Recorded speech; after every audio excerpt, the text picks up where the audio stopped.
The following program is a podcast1.com production. He started in a small town in Texas. Worked his ass off to become one of the most famous wrestlers of all time. We're gonna take care of business tonight, and that's the bottom line. And now he's dominating the world of on-demand audio. And he's doing it for the working man. This is a damn good outlet for me to spew the bullshit off my brain. Yeah! This is the Steve Austin Show. Unleashed.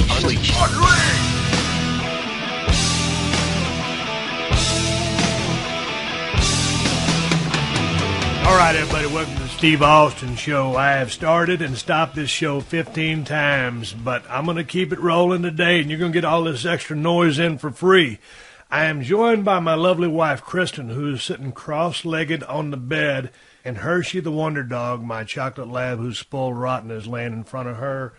Shona the Black Lab is beside her, and Moolah the Silver Lab, our new addition, is laying on the other corner of the bed. And we're tucked away in a bedroom to get away from all the other hunters, which is my family, and have a little peace and quiet in here so I can open up a can of audio whoop-ass for you.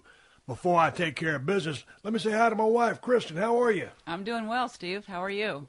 I'm doing fine, honey. Thanks for asking. Hey, before you and me start shooting the breeze, you know I got to start things off by taking care of my sponsors. LouMosty.com is one of them. I've been doing this daily, and it's definitely improving my memory and my focus.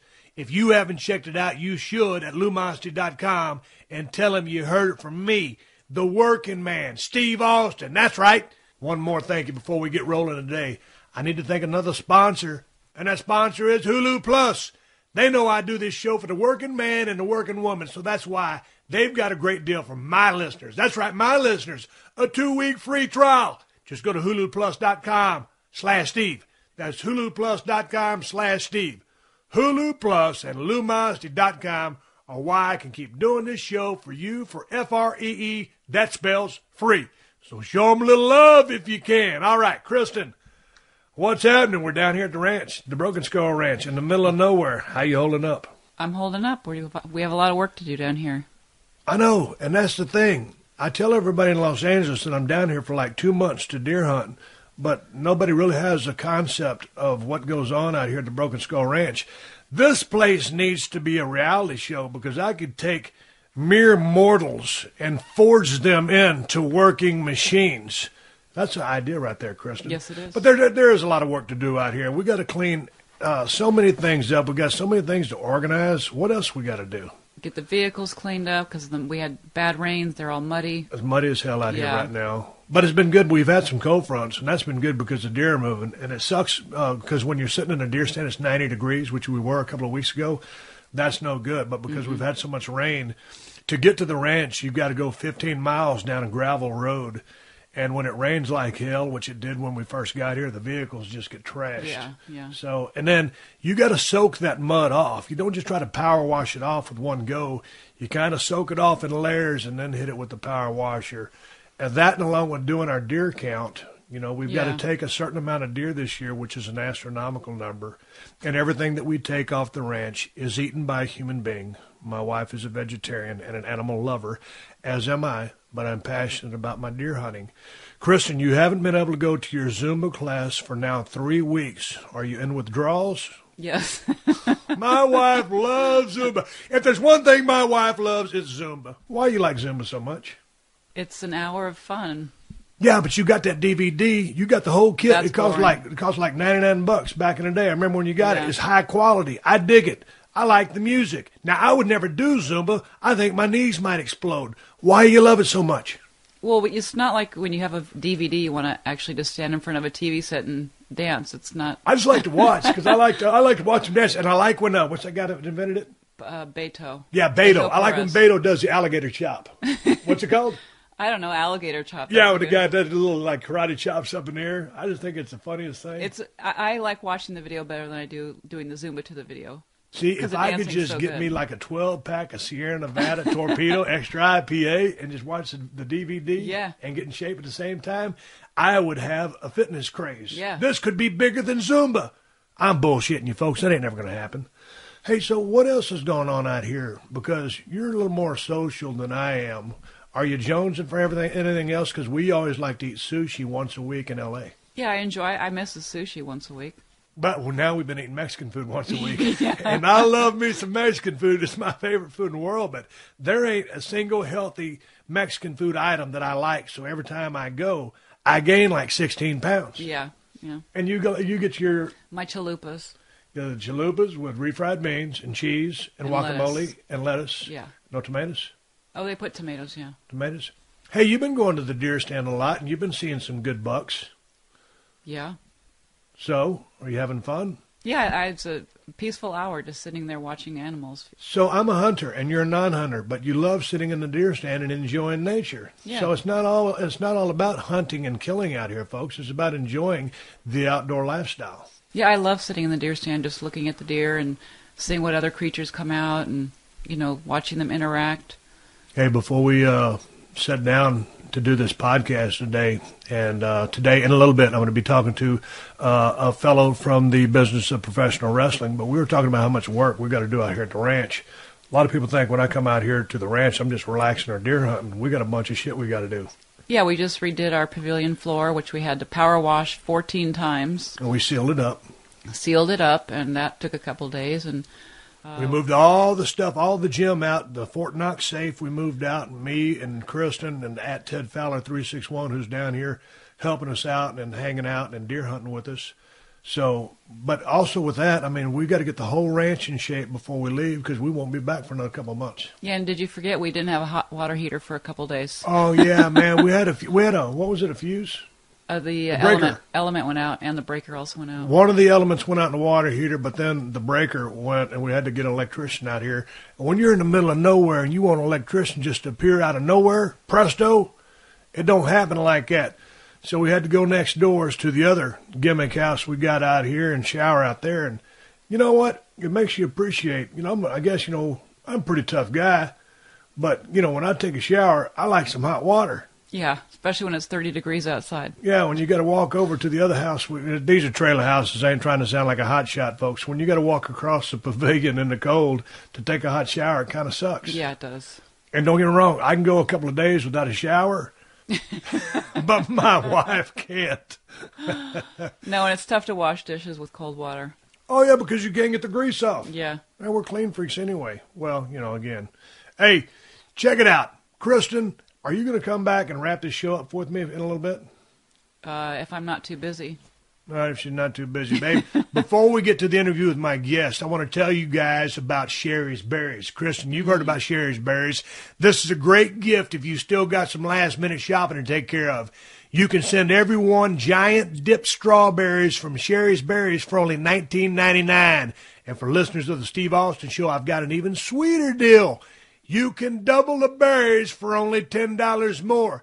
These are some of the biggest strawberries I have ever seen, and they're dipped in white chocolate, milk chocolate, and nuts. But the only way to get this special $19.99 deal is to visit berries.com. That's BERRIES.com. Click on the microphone in the top right corner and type in Unleashed. I don't know anyone who doesn't love Sherry's Berries. I love me some Sherry's Berries. So go to berries.com, click on the microphone, and type in Unleashed.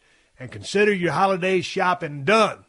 Kristen, every now and then, I always ask people to send me questions, suggestions, or comments to questions@steveaustinshow.com. So, every day I check the email for the show. Yes. Religiously. I read every single email that comes in.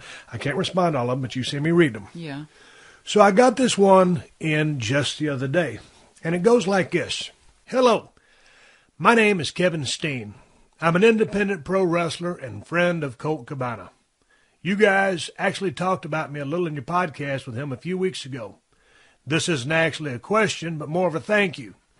It turns out you gave me the best advice I ever received back in 2005, and that advice changed my entire career.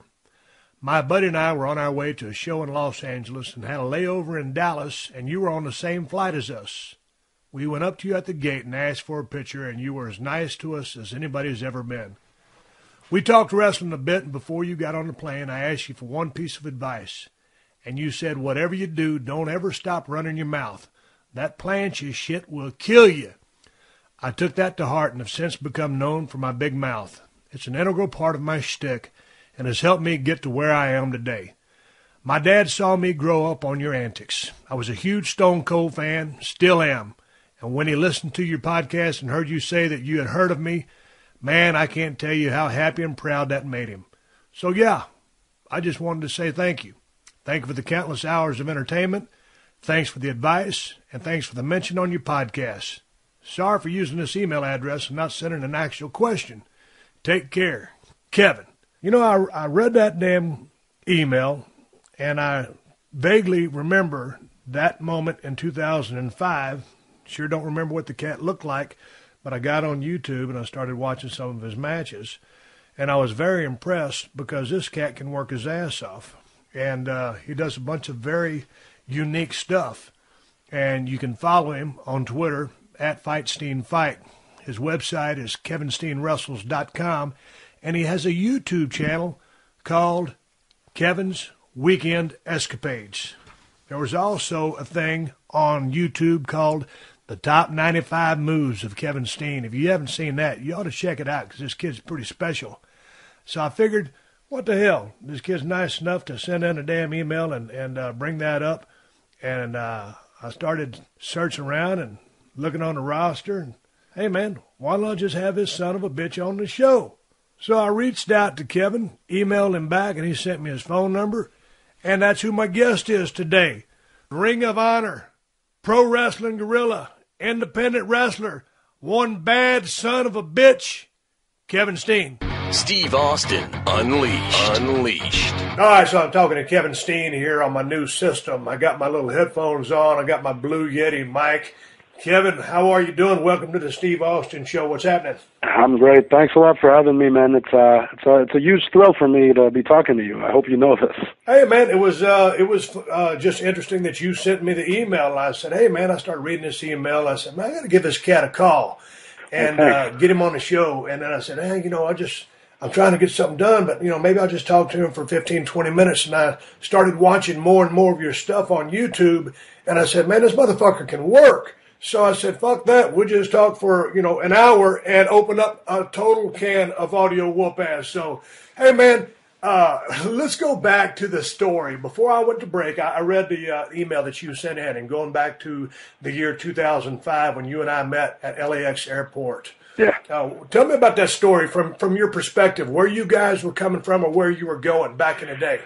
It was me and this wrestler, El Generico, who was also in the Indies. We came up together, we started in Montreal together for a company called IWS, and we were wrestling there in 2003. And then in 2004, we started, getting out there in the United States a little bit. And then by 2005, we were wrestling for this company in California called PWG, Pro Wrestling Guerrilla.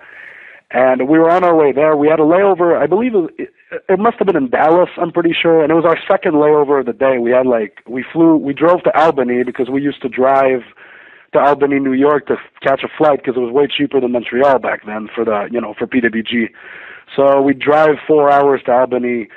It was always, through the night from, we'd leave at midnight, get there around 4 a.m., catch a 6 a.m. flight, something like that. And then I think we had a layover in Philly maybe, and then another layover in Dallas, and then on to L.A. So we were pretty exhausted, and I remember I was walking to a water fountain at the gate, and then I saw you standing over by the corner. But, I wasn't sure if it was you, just because... I can blend into a crowd pretty good. You're Steve Austin. I wasn't sure if I was seeing things, but then I realized it was definitely you. And you were kind of trying to be... You seemed like you were trying to stay a bit on your own, but I'm like, I can't not go up to him. So I went up to Generico, and I'm like, I didn't want to alert everybody around us, so I was trying to be quiet and saying, hey, come over here, we're gonna go see Stone Cold. And he didn't understand what I was saying. For some reason, he thought that I was about to get into a fight with somebody, and I needed backup. So he was following me and asking me, who are we gonna fight? I'm like, what are you talking about? We're in an airport. Why would we get into a fist fight? I'm like, we're gonna go talk to Steve Austin. And then he saw you. He's like, that's not Steve Austin. Oh shit, it is.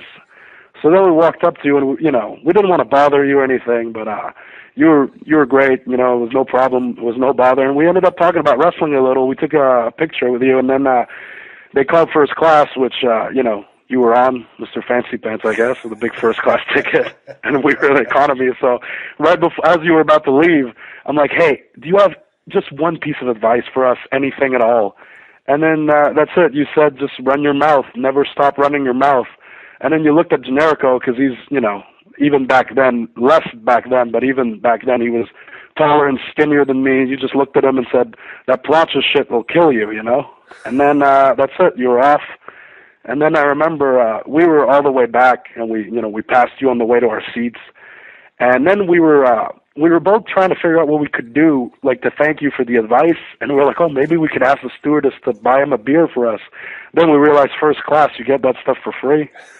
So we ended up just not doing anything. But we were pretty, like the woman sitting next to you looked like a businesswoman or whatever, and we were blown away that, like, she had no idea of the wealth of knowledge about pro wrestling that was sitting next to her. So it's probably a good thing you weren't sitting near us, because we probably would have driven you crazy, to be honest. Wait, that wasn't that flight that I had to climb out onto the wing and make an engine repair, was it? No, I don't think that was it.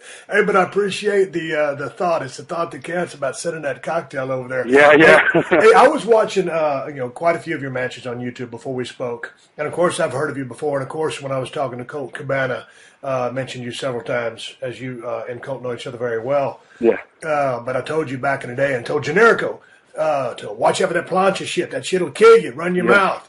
So, first of all, let's talk about Generico. He's doing all that plancha stuff. How's he feeling these days? Well, he's actually retired, El Generico. He stopped wrestling. He he was originally from Tijuana, Mexico, but he's got an orphanage over there. But now there's this wrestler in NXT called Sami Zayn. I don't know if you're familiar with him. Yeah. He wrestles a lot like Generico. I think he was a big El Generico fan back in the day and studied a lot of El Generico tapes, and he does the exact same moves as El Generico, it turns out. And he seems to be feeling pretty good. So I assume that if Generico was still wrestling, he'd say he's doing pretty well, and he's feeling all right as well. Well, how old is Generico? Generico is 29. So is Sami Zayn. They actually share a birthday, weirdly enough. Well, man, dude, 29 is pretty young to be retired from the game. Yeah, I mean, the dude he called, he had his orphans back there. It's a whole thing. But then, like I said, Sami Zayn picked up the torch, and he's doing pretty good in NXT. So El Generico lives on through Sami Zayn, really. So, dude, I was watching, some of your stuff, and you got a hell of an arsenal. And I told you we were going to start this interview at 1 p.m. your time, 12 o'clock my time, and I called you 15 minutes late. And the reason I called you 15 minutes late was because I was on YouTube watching the top 95 moves of Kevin Steen. Folks, if you are listening to my voice here on the Steve Austin Show, where twice a week I open up cans of audio whoop-ass, you must go to YouTube and watch the top 95 moves of Kevin Steen. It's some badass shit. Dude, when I was on top, on fire, white hot, I had like 3 fucking moves. If I would have known half the shit, hell, piss on that. If I would have done 15% of the shit you did, there ain't no telling what I would have done. How in the wide, wide world of sports did you come up with all this shit? Because it's some very, very good stuff. Yeah, I mean, I haven't seen the top 95 moves video. I've heard a lot about it, though, because I guess people, like a lot of people have watched it, and that's cool, but I don't even have myself the patience to watch myself for, 95 moves. And out of those 95, I assume I do like maybe 15 nowadays, but a lot of the stuff I came up with was just at the wrestling school. I trained with Jacques Rougeau, the Mountie, and, the way he ran his school is he would kind of show up and, walk around the ring while the guys were in the ring and somebody else really trained us, one of those. Yeah. But I mean, his input was very valuable. I appreciated it anytime he could help us out. And I was in his first class, so I think I got the most out of Rougeau that anybody who came up through him did. Because afterwards, he really started to take a back seat to the and just kind of stay out of the ring. But whenever he wasn't at the wrestling school, we could still go and work in the ring at our leisure. So I would go every day practically. And, me and some other guys would just be constantly in the ring every night after school. I'd drive up there. It was like a 40-minute drive, but it was nothing, 40 minutes. Some people drove 8 hours to get trained and stuff like that. So I would drive up there every day I could and other guys would join me, and we just work on some stuff. And that's how I came up with like my finishing move, the package pile driver. That's how I came up with most of the stuff I do that, you know, you might have not seen anywhere else. It was just through trial and error, really. You know what I mean? So what happens when you're doing trial and error, and there's a gigantic error? Yeah, I mean, you're getting crash test dummies to, you know, to attempt this stuff for the first time. The thing is, you know, after, like, by the time 2002 rolled around, I had been training with Rougeau for like 2.5 years. So me and the other guys that would, you know, at this point we were almost running the training for him. So the younger, not the younger necessarily, but the newer students would unfortunately have to take the brunt of the, you know, the trial and error like we were doing. But, you know, all of them were up for it, and nobody really ever got hurt. The only time somebody got hurt actually was I think somebody broke their collarbone on a choke slam. So nothing too bad happened there, but there's definitely some interesting stuff going on. Hey, man, tell me about the package pile driver. When I was watching, you know, some of your matches and stuff with Generico, the 95 moves, I saw the package pile driver. I said, man, I don't think I've ever seen that. I don't think I've ever seen anybody else do that. Did you invent that? Are you taking credit for that? I do. I am taking credit for it. I've seen something similar to it, but I only saw it years after I came up with it. You know, it's funny actually because I saw it. I was watching an old Jacques Rougeau tape, an old Mountie tape, and he did it. But he didn't do it like me. He kind of just grabbed the back of the guy's thighs, but without hooking the elbows the way I do, and then he just kind of rolled them on his legs and then kind of fell backwards with it. So it wasn't quite as impactful, but I hadn't seen him do that when I came up with it. It was another trial and error kind of thing. I was just picking up guys, and then I picked somebody up that way with the elbows and the legs tucked in, and I'm like, oh, I mean, this might make a pretty good pile driver. And then I started doing it, and, you know, other kids at the school were into it, and then I used it on a show, and by the reaction, I knew I had something, you know? Oh, it's devastating looking. Hey, let's go back to the school for a second. You said you were training there with Jacques for 2.5 years. Now, and towards the end of that, you were actually training people. But as you were learning, how much experience did you get? How long were you in the school until you had your first match? I was in the school. I actually didn't start with Rougeau. I got trained by a French guy called Serge Jaudoin for maybe a month in the summer of 1998.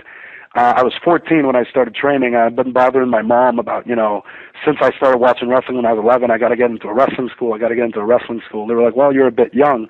And then eventually through somebody at her work who knew Serge Jaudoin, I got into that school, and he said, yeah, you're 14. We could start training you slowly. And his school was in a barn, like outside under a barn. And the barn ended up collapsing on the ring a month after we started. So thankfully nobody was in the ring, but so that put an end to that. But I mean, he had taught me some pretty good basics, you know, nothing too crazy, but I was just starting out, and I was a 14-year-old kid, so he didn't put me through anything too rough. But then a year went by, and I remember I was in school in, you know, back in it was 1999, so the internet and computers weren't what it is today, but I was in computer class, and we were surfing the internet, and I saw on a Quebec wrestling website, the only one that existed, that Jacques Rougeau was opening his wrestling school in September of 1999. At that point, it was maybe, I don't know, June. So I ran out of the class as it was going on. I remember my teacher yelling my name, like, what are you doing? And I ran out, called my mom immediately, and I had her call the number so that she could set up an appointment so that we could go see this. Because at that time, Jacques Rougeau, you know, he was just fresh off, like, his last run in WWF. And, you know, like, he was a big deal in Absolutely. Quebec. Absolutely. His name, like, his family name is equivalent to the Harts, I would say, in Alberta. In Quebec, the Rougeaus are, like, synonym with pro wrestling. I agree. You know? So it was a huge deal for me. So we went there on a Saturday morning, my dad, my mom, and myself, and Jacques, we actually saw, I remember my dad and I went to the bathroom, and we ran into Jacques there. And he actually didn't wash his hands as he exited, but we were so starstruck we didn't realize. Jacques Rougeau didn't wash his hands after he went to the bathroom. I'm shocked. He didn't bother, no. And then he was slamming us around and just slapping us in the face and pie-facing us in the ring and stuff. Anyway, whatever. I guess that's paying your dues in a way. So he picked up everybody for a body slam and, you know, locked up with each guy that was there to see if they could sign up. And then, you know, he would go around and talk to the guys personally. And when he came up to me, he's like, hey, so, you know, I really want you here. I think you have a lot of potential. I was blown away, you know, because this is a guy I was watching on TV and, you know, I really respected.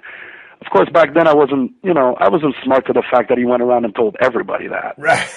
So we went back and he told us the price to get trained, and I thought at that point that it was out of the question. Like, I couldn't imagine my parents being able to afford it, or even if they were able to afford it, that they'd be willing to spend that much on wrestling training, because, you know. If you don't mind me asking, how much was that? It was $2,000 for 3 months, and 3 classes a week. Man, which that's pretty now damn that good. now that I know how wrestling school works, it seems pretty much it's you know, it's in the price range of most places. Damn right. But this was back in 2000 or 1999, first of all, and also I just, you know, for parents of a 15-year-old kid, there's nothing as uncertain as a pro wrestling school. You know what I mean? It's not like, I want to play hockey. My brother was a big hockey player, so they would pay for his seasons and his equipment every year, and that was no problem. But then we went back, and I didn't even bother asking them. I thought immediately, as soon as he said the price, I remember my heart dropped. And I looked at my dad, and my dad just went just gave me a nod, like, keep listening, you know. And then when we were driving back, they told me, listen, we're going to pay for you to do this. Wow. And I couldn't believe it. That's and, awesome. you know, it's not just the paying. At that point I couldn't drive, so they'd have to drive me up there and all this stuff, you know. But they did it. They were behind me 100%, and I really wouldn't be where I am today without them. So that's why in the email I mentioned how my dad was proud of, you know, hearing you talk about me. He saw me grow up on you, but he also followed me through my whole career, so that really meant something, you know. So I ended up being at the wrestling school for 3 years, from 1999 to 2003, and I had my first match May 7th, 2000, which was my 16th birthday. So when you first started out, were you working heel or babyface? I was total babyface. I was pretty short. I was pretty skinny, which is hard to believe if you look at me now, but they actually called me the Kid because I looked like a child. Right. I looked maybe 13, you know. So I was the Kid, Kevin Steen, and yeah, that was my big thing. I had my first match May 7th, 2000, in front of maybe 1,000 people, I'd say, which is pretty good for a first match, you know. Yeah. But that's how Rougeau worked. He would have the way he ran his school and his company, because he also ran his own company. He would have shows maybe every 3 or 4 months for his students. And he would bring in a name like around that time he was bringing Kurgan or King Kong Bundy a lot to wrestle him as the main event, and the rest of the undercard would all be his students. But you know, you would work once every 3 months, but you couldn't wrestle for any other indie companies like in Canada or in Quebec or anything like that. He would keep you very sheltered, because the way he would work is, you know, because his name held a certain esteem, you know, in Quebec, like it meant something to people. He would be able to get newspaper ads for his shows, and he would be able to book the bigger venues and actually have like 1,000 or 2,000 people in there. So he felt like if you are going around wrestling for companies that have 100 people and, you know, in a basement somewhere, that's not helping him, and that the exposure he's giving us, let's say with our face in the paper for his show, is helping other companies. Right. But the thing is, it was really, at that time we had no idea, but it wasn't helping us learn how to work and rest, you know what I mean? And he would have us like practice our matches for 3 months. Like 3 months in advance, he would be, okay, we have a show in May, it's February now, you are going to wrestle on the show, you're going to be opener, put a match together and I want to see it. And then we'd put a match together, and he would change what he didn't like, he would add stuff he wanted, and then we'd have to run through that match 3 times a week for 3 months until it was perfect, and then we'd do it at his show. Man, that's unbelievable. You guys weren't calling it in the ring back then? We wouldn't. He didn't want us to talk to each other in the ring. We couldn't talk to each other. Yeah, that's so what he wanted. When you signed up, I mean, did he smarten you up right off the bat? You know, we were smartened up just by the logic. You know, my dad. Gotcha. You know, all that stuff. My dad had explained it to me because, you know, but obviously. Yeah, but you know, just the inner workings. Hey, he really didn't. That's the thing. Like I didn't learn how to work, and I didn't learn how the business. You know, I didn't learn anything about the business with Jacques. He taught us how to wrestle the way he wanted us to wrestle. Like he would teach us how to take a headlock in a way where the guy's head would be like down by our hip, and there'd be no way for us to communicate. That's interesting, man. I tell you what, I did that when I broke into Dallas, Texas. I went down to Tennessee, my first night out there with the guy in a mask, and I grabbed a guy with a low headlock like that. When I came back, Dutch Mantell, who was the booker, ate my ass out because there was no way that I could listen to the guy call spots. So Yeah, it's very interesting that he would intentionally teach you to hold that low headlock. Because he wanted it to. This is the weirdest thing about him too. Is he didn't want people to be able to say, "Oh, look, they're talking to each other." Or, "Oh, this is obviously fixed."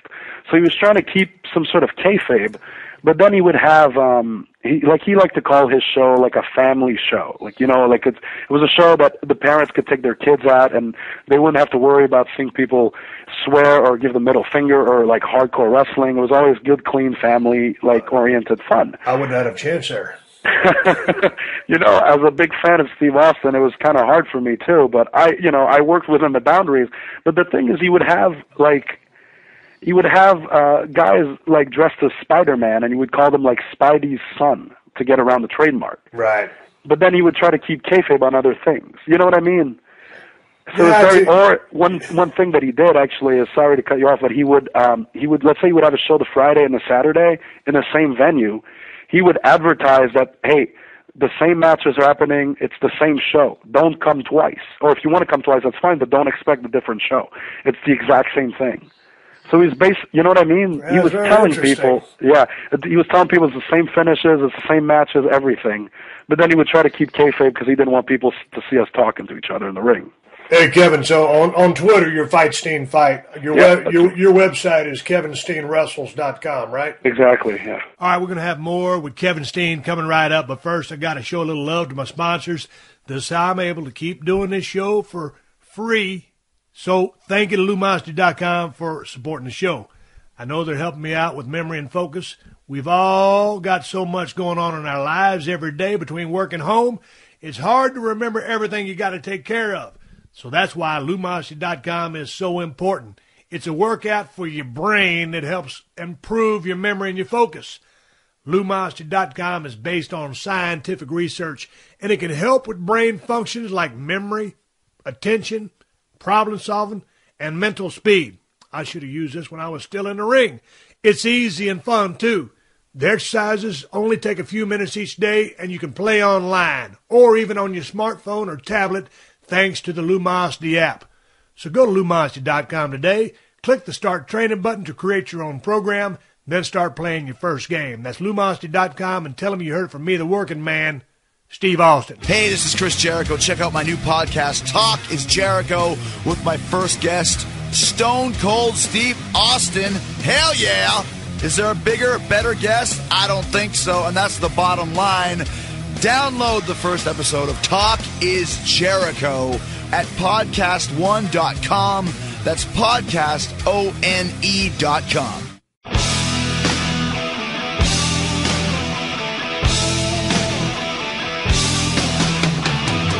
Okay, folks, we ain't done yet, but I got to show my sponsors a little love before we keep going.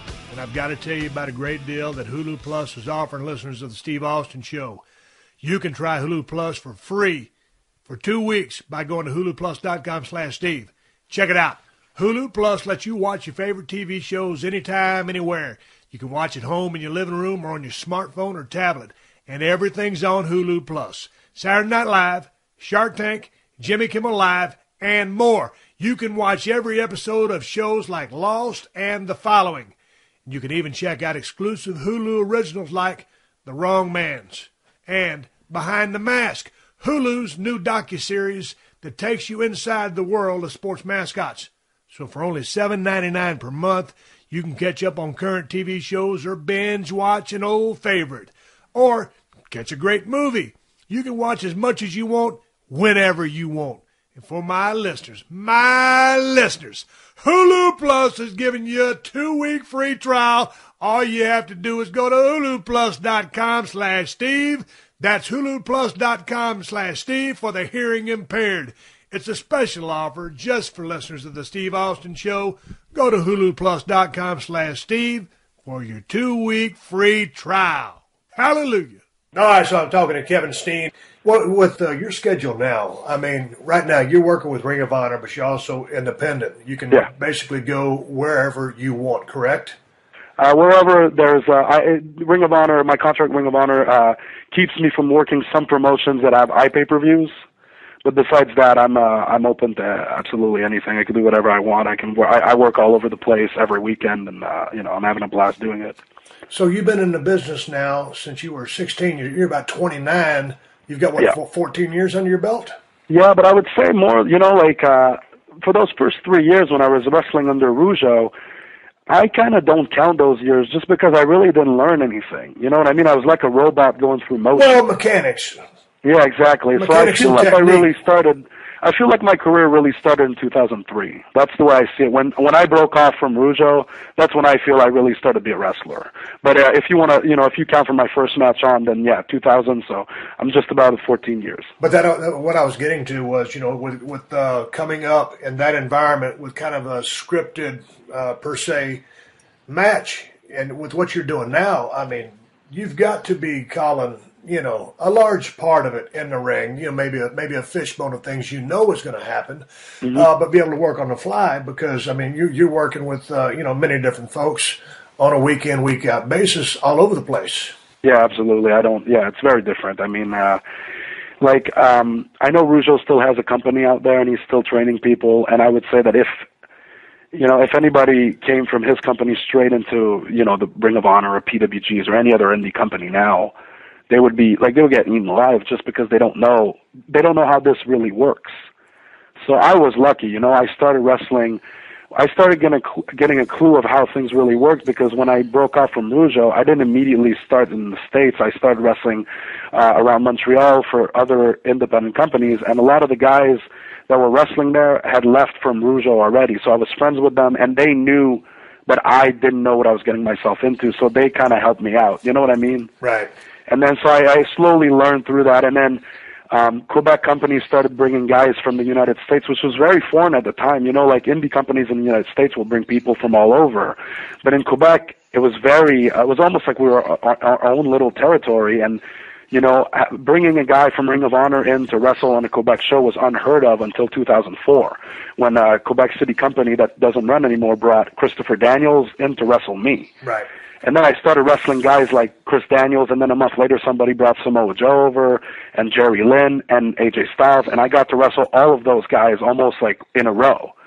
And I started seeing how different things really were, because those guys are awesome, and they saw that I had a good head on my shoulders, I think, and as clueless as I may have been, they were willing to help me. Right.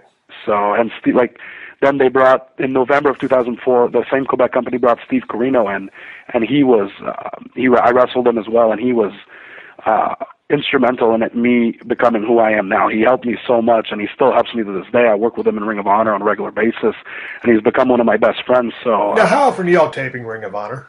I'd say they have 2 to 3 shows a month, and sometimes they're house shows, but there's a TV taping every maybe 4 to 6 weeks, I'd say. There used to be iPay-per-views, but that's become now video on demand. Like this Saturday, there's a big Final Battle show. That's the biggest show of the year. It's in Hammerstein Ballroom in New York City. And then Monday, it's going to be available on the ROH Wrestling website. So you're on that card? Yeah, I'm wrestling Michael Bennett in a stretcher match, actually. He's got this pile driver thing going where he gave a guy by the name of B.J. Whitmer a pile driver a couple months ago and just paralyzed him. It was actually very reminiscent of what happened to you. He was like, he couldn't feel half his body for a good 20 minutes and everything, and he was stretchered out, and ever since then, Mike Bennett's been bragging about his pile driver. I got my package pile driver, so now we have this match, and the loser can't use his pile driver anymore, so that's what's going on there. Sounds pretty heavy duty. Yeah. but when y'all are just doing the regular Ring of Honor tapings, where's that held at? It depends. I mean, we were doing a lot of the TV tapings were happening out of Baltimore because that's where the office is situated. But now we're going all over the place. Let's say we'll have a show in Toronto on a Friday night, and the next day, or a Saturday night, and then the Sunday we'll have a TV taping out of the same venue, or Chicago or New York. It's all over the place. We're going all around. It's the Northeast and the Midwest mostly. So. Now, when you roll in there, I mean, how's the booking? How much creative input do you have with your angle, what you want to do, promos, etc.? Well, I've been in Ring of Honor since 2007, and through those years, there's been 4 different bookers. So I would say that things are very different from one booker to another. In 2007, I started working there, and Gabe Sapolsky was the booker. Right. And he would take input from the wrestlers, but he had his ideas, and he would usually stick to his guns about them. He really believed in his ideas, which is, obviously is a respectable quality, but he would be open to hearing what guys had to say. And then after that, Adam Pearce came in, and while Adam was in charge, I came up with, because Generico and I were a team for a long time under Gabe, and I came up with an idea of me and Generico breaking up and doing a partner versus partner angle, but we had twists and turns that aren't necessarily seen in usual partner versus partner angles, and we had it mapped out where it would last a whole year, which is, unheard of nowadays. Yeah, absolutely. And we had Colt Cabana and Steve Corino on our side to help us as which was, I got to give credit to them. Like, they were willing to be, supporting players to our angle. And those are two veterans, and those are two guys that Generico and I looked up to, for years. So for those guys to be willing to take a bit of a back seat for our angle to work and to help us in our angle was, amazing. And I have to give them credit. And also I got to give Adam Pearce credit, because when I pitched it to him, he was hesitant, but he saw how much passion I had when I pitched it, and he got on board with it. And from that point on, he was behind us, where if we needed something to happen on a certain show, he would make sure it would happen on that show. If he had to change something so that our angle would work there, he would do it. So it was awesome, and I think the angle came off really well. I mean, I don't want to pat myself on the back too much, but people still talk about it to this day, and I think this was in 2010. It lasted a whole year, and I think that's what kept people interested in Ring of Honor. Like, obviously, there were so many guys having great matches every show, but I felt like the angle was what people kept coming back for. They knew they'd get the great wrestling, but they were curious to see what the next step was going to be. Well, that was the Wrestling Observer newsletter feud of the year for 2010, yes, correct? Yeah, that's true, yeah. Obviously, if Dave Meltzer liked it, it had to be pretty damn decent. He gave me -3.5 stars on a scaffold match. I'm still pissed off at him to this day. Also, he names you as the best brawler of 2010-2012. Yeah, I'm doing that right there, too. How did you come up with your style? I mean, first of all, like I said, if you go to the top 95 moves of Kevin Steen, you see a lot of highlight moves. But just as far as your work style, obviously you're well-versed, you're very athletic, but how did you come up with your style? Who influenced that? Or how did you just, turn into Kevin Steen? Well, to be honest, first of all, it's going to sound like I'm kissing your ass, but I was a huge Steve Austin fan. I've mentioned that already. So your style was a huge influence on me. But what happened is, when I started wrestling on the indies, like you said, I would do a little high flying and stuff like that. Right. But I started wrestling this guy called Super Dragon. He runs Pro Wrestling Guerrilla out in California, but back in the day, in 2004, 2005, he would wrestle, in Philly for CZW and other companies like that. And I met him, and, Generico and I kind of got to know him, and he decided to start bringing us in for PWG, which was a huge deal. Generico and I had never been flown anywhere for anything, and he was paying for a flight for us to go to California. Like, I remember on the way to the airport, we were both blown away. We couldn't believe it.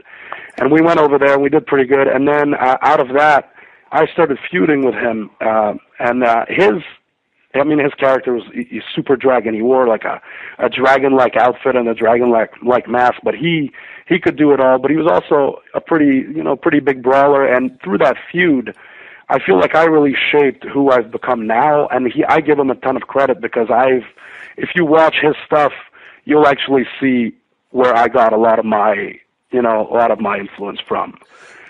He doesn't wrestle anymore, but he was just a big influence, and Steve Corino helped shape me a lot too, just from me working with him and him being so instrumental to, like, he brought me to Japan for the first time in 2005, and well, talk about Japan for a second, because a lot of the stuff that I see as well reminds me of Japan, and especially those kind of forms that you use so much.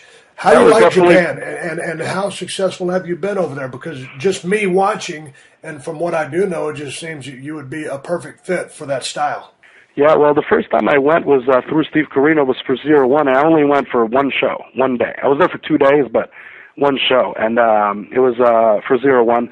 I did pretty good there, and they told me they'd eventually bring me back, which never ended up happening. But then in late 2006, through PWG, they started working with Sema, who wrestles for Dragon Gate over there in Japan. And I sent him a tape, and he immediately offered me a 2-month tour. So they would say, I'd live at this place they call the Sanctuary, which is a little apartment inside of their building where there's like a training dojo and there's the offices of the company. So I said yes, obviously. So I was over there for 2 months. I wrestled. Out of those 2 months, I wrestled. Spent about half the time wrestling. We'd have 25 shows over 50 days. So half the time I was off. So as much as I enjoyed the experience of wrestling over there, I wasn't too crazy about the days off, you know what I mean? Because I was in Japan and I don't speak the language and I don't know anybody there.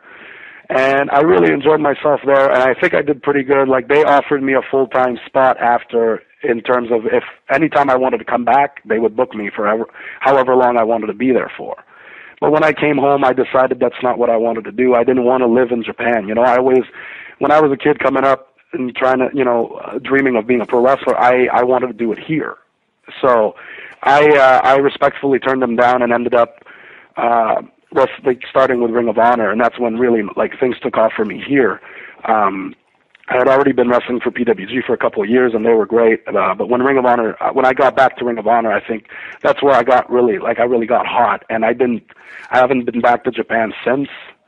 But the experience I had there was extremely valuable, and I would never change anything about it. Now, would you go back if someone threw down a call?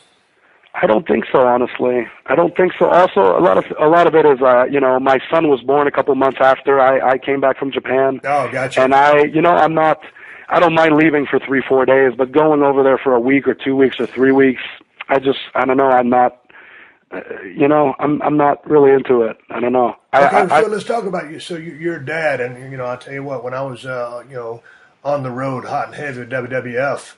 Back in the day, man, I missed a large part of my kids' lives, and I certainly never won Father of the Year when I was having my run in WWF. But I was doing what I was doing, so obviously it's great that's important to you. But you're 29 now; you've got a lot left in the tank. If you'd like to stay in the game, how long do you see yourself continuing to do this? As long as I can make a living out of it, and We've got a good balance now, me and my wife and my son. He's used to me leaving 3-4 days, and she's used to it as well. And we're expecting a little girl in April, actually. So, but we have it down. Back then, I would say we didn't have it down. When my kid was just born, this was new to her, it was new to me. So it was harder to go away for extended periods of time. But now, she's great. She supports me in everything I do, and she's I wouldn't be able to do it without her. And my son. That's the thing. My son is proud of what I do. You know what I mean? So that means a lot to me. And I want to keep doing it, and I want to keep doing it on as big a stage as I can. So for as long as my body keeps up with me and as long as I make a living, I think I'll be around for a while. You know what I mean? When you watch, do you watch TNA or do you watch WWE? I watch WWE. I catch TNA once in a while, but not as regularly as I do WWE. Things have changed a lot with their work style versus your work style. So what do you see when you watch Monday Night Raw these days? I really enjoy it. I feel like I don't know. I'll give an example of Daniel Bryan. I remember watching his matches in Ring of Honor, and I feel they were very different than what he does on WWE TV now. But at least now he's doing more. He's doing a lot more wrestling than he was a couple months ago. But I feel like he was so different, and as enjoyable as the Ring of Honor stuff was, I get a huge kick out of seeing them perform in that environment. I have so many friends there now, like Seth Rollins from The Shield, and, Bryan, and Antonio Cesaro, and I see all those guys, and they're doing really well under that umbrella. And while it's very different, I feel like there's something there, it's changing people's minds, and I think that's really commendable. And if anything, that's a huge it's a huge inspiration for me too. I really like what I see, and I don't need a match to be a 25-minute classic to enjoy it. You know what I mean? My matches rarely go above 15 minutes, just because I like to wrestle for what I find is fun, and I'm just not that kind of guy, So I enjoy Raw, the wrestling, the matches. I enjoy what I see, and I really enjoy seeing those guys who, if you watched them in Ring of Honor a couple years ago, you wouldn't have figured that they would adapt so well to what they do over there, but they're killing it, you know? So that's really great to see. On Twitter, you're at Fightstein Fight. Yeah. Tell me about at Fightstein Fight now, and who is Kevin Steen once the bell rings?